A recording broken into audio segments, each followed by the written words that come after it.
dami nito ah. Mukhang makakabili na ako ng bagong phone. Ha! Nahuli din kita! Ikaw pala yung kumukuha ng mga class funds natin? Oo, ako yung kumukuha. Bakit? May problema ba? Ang problema ko, ikaw! Ako pa sinisisi mo na kumukuha ng class funds, eh ikaw naman talaga? Isusumbong kita kay ma'am. Wala ka namang ebidensya. Ikaw ang isusumbong ko dahil naniniwala naman sa akin si ma'am. Humanda ka sa akin, Samantha. Wow, may bagong phone si Samantha. Sana all. Bigay ito ng parents ko, guys. Class! Sino naman kumuha sa class funds? Si Scarlett po yung kumuha, ma'am. Pagsabihan nyo nga yan. Ako na naman? Nagpapatawa ka ata, Samantha. Talaga ba, Samantha? Kitang-kita ko na kumuha ka dito. At narinig ko, nabalak mo na naman si Scarlett. Ma'am, di po ako yun. Gagawin mo pa ako sinungaling? Diyan ka naman magaling, di ba, Samantha? Sa pagsisinungaling? Sumama ka sa akin sa principal at ipapatawag ko yung magulang mo. Buti nga sa'yo, Samantha.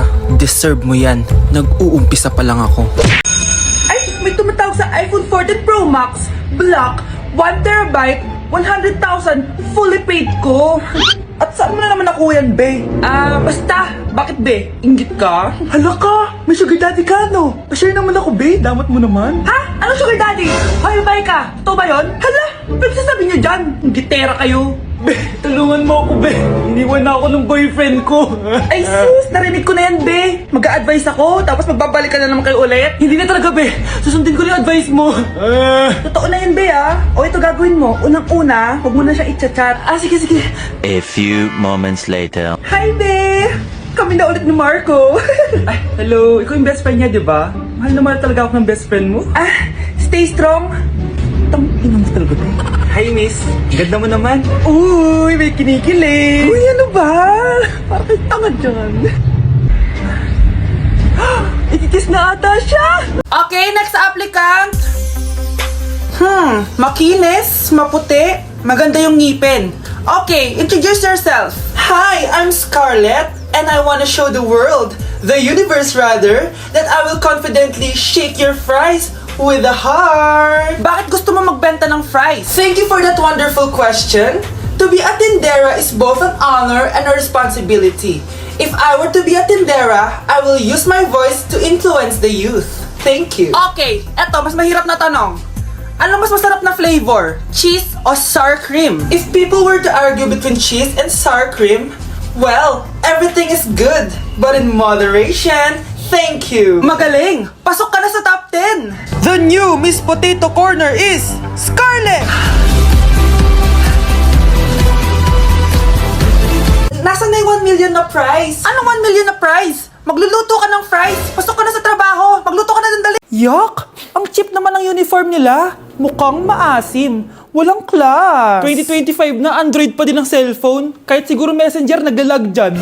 Ang ganda nga ng uniform, ang sasama naman ng ugali. Naka-iPhone ka nga, talo ka pa din naman sa ML. Ipabuhat yarn. Ang baho siguro ng classroom nila, no? Tapos nag-aagawan pa sa electric fan kasi wala naman silang aircon. Feel ko pinapalo sila ng teacher nila kapag nagkakamali sila. Ang boring siguro sa classroom nila. Mas masaya pa rin talaga sa public school, no? Balita ko, mga korap mga magulang niyan. Kaya madaming pera. May araw din kayo, men. Nakatikim na kaya sila ng steak? Feel ko hindi nila afford.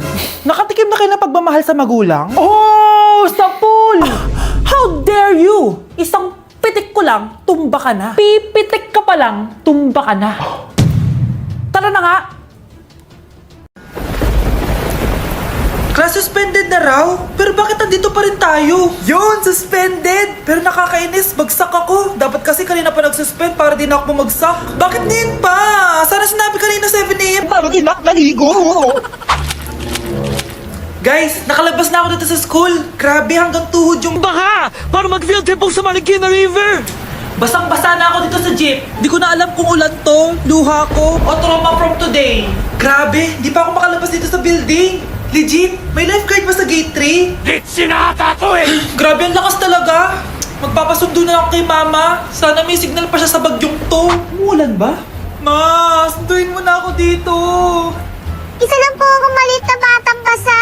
Pagod na at walang payong. Hay nako, konting ulan lang, nagdadrama ka na. Sige, ipapadala ko si kuya. May payong yun. Thank you, Lord! Thank you, Mommy! Nay, tulog lang ako ah. Ano naman tong batang to? Nag-electric fan pa. Kala may ambag sa kuryente. A few moments later. Grabe naman yung pumatay na electric fan! Parang di kayo pamilya! Nay, pasok na po ako ng school. Nasaan po yung baon ko? Eto baon mo, nak. Ano to? 10 pesos? Anong mabibili ko dito, Nay? Aba, nagreklamo ka pa! Pasalamat ka na lang! Dahil yung ibang bata dyan, nanlilimos na lang! Salamat, Nay, ah. Makakakain na ako ng tubig dito. Baka nga kulang pa to pambili ng tubig. Buti pa si Scarlett may bagong phone. Nay, bilhin mo na ako ng bagong phone. Ay, tigilan mo ako, Scarlett, ha? Di pa naman sira yung phone mo. Damat mo naman. For our last question, ano ang full name ko? Wala naman yun sa lesson, ah. Siyempre, dapat alam niyo yung pangalan ko. Dami namang alam nito. Di ko maalala full name niya. Perfect na sana ako, eh. Kapag di niyo nasagutan yan, minus 10 kayo sa akin. Aba, ma'am, paano naman malalaman yung full name mo? Eh, di ka naman nagpakilala sa amin. Ano ka, sikat? Artista? Ang lakas mo mag-minus kapag di nasagutan yung full name mo? Sige nga, ano full name ko? Kapag di mo nasagutan, ma-minus ko yung sweldo mo. Tsaka magagamit ba namin yan kapag nagtrabaho na kami? Di naman, diba? Pakin namin sa full name mo. Kung sino man ang kumukuha ng pera sa pitaka niya ay mapaparusahan. Nay, wag mo nang ituloy. Humanda ka sa akin kung sino ka man. Tutusukin ko na. Sakit ng tiyan ko. Sakit ng ulo ko. Ikaw yung nangunguha ng pera sa pitaka ko? Hindi, Nay. Eh, bakit ikaw yung nasasaktan? Baka may nakain lang ako kanina. Pahirapan mo pa siya lalo. Eto na ang matinding parusa. Tumahol ka na parang aso. Oh, ayan na ang sagot mo. Walang iya ka, Kyle. Ikaw pala kumukuha ng pera sa pitaka ko? Nay, sorry. Umanda ka sa akin. Halika dito. Nay, wag po. Halika dito. Itatali kita. Nay, sorry. Hay, bayad niyo.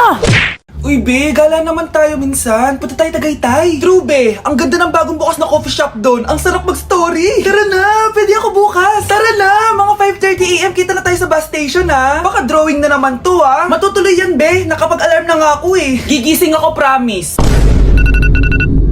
Nasaan na ba yung mga yun? 6 AM na. Oh, alas na tong bus papuntang Tagaytay, ha. Puro kayo drawing, ha. Teka lang. Ito ba yun? Ano ba yan, be? Bakit ka tumatawag? Ano na, be? 6 AM na. Akala mo pupunta na Tagaytay. Hindi ako pinayagan, eh. Sorry, be. Hindi ka pinayagan o tinatamad ka lang? Baka gusto mo sabihin ko sa nanay mo na 3 subject yung bagsak mo. Ito na nga, be. Maliligo na ako. Wait mo lang ako, ha. Ay, yung isa pa. Hello, be. Di ako makakapunta. May sakit ako, eh. Sakit. Lalong lalala yung sakit mo, be, kapag nalaman ng nanay mo na boyfriend mo yung anak ng kaaway niya. Ay, be, magaling na pala ako. Nakakalakad na ako. Ang sweet niyo naman. May paregalo ka pa, ha? Ano yun? Scarlett? Anong ginagawa mo dito? Manloloko ka! Pinagpalit mo ako dito sa matandang pangit na to? May paregalo ka pa, ha? Eh, sa akin nga wala kang binibigyan na regalo, eh. Scarlett, magpapaliwanag ako. Manahimik ka. At ikaw naman, matandang pangit, sayong-sayo na tong boyfriend ko. Magsama kayong dalawa. Aba, walang respeto tong girlfriend mo, ah. Ano pinagsasabi mo, Scarlett? Eh, nanay ko to. Excuse mo lang yan. Eh, mukha nga nagtatago ka kanina, eh. Nagtatago ako kasi isusurprise namin yung tatay ko. Ganitong babae ba yung gusto mo, anak? Yung walang modo? Nay, pagpasensyahan niyo na siya. Tita, sorry po. Anong sorry? Matandang pangit ako, di ba? Lumayas ka dito, babae ka. Sorry na, tita. Ayaw mo lumayas, ha? Brownie! Good boy! Tumakbo ka na!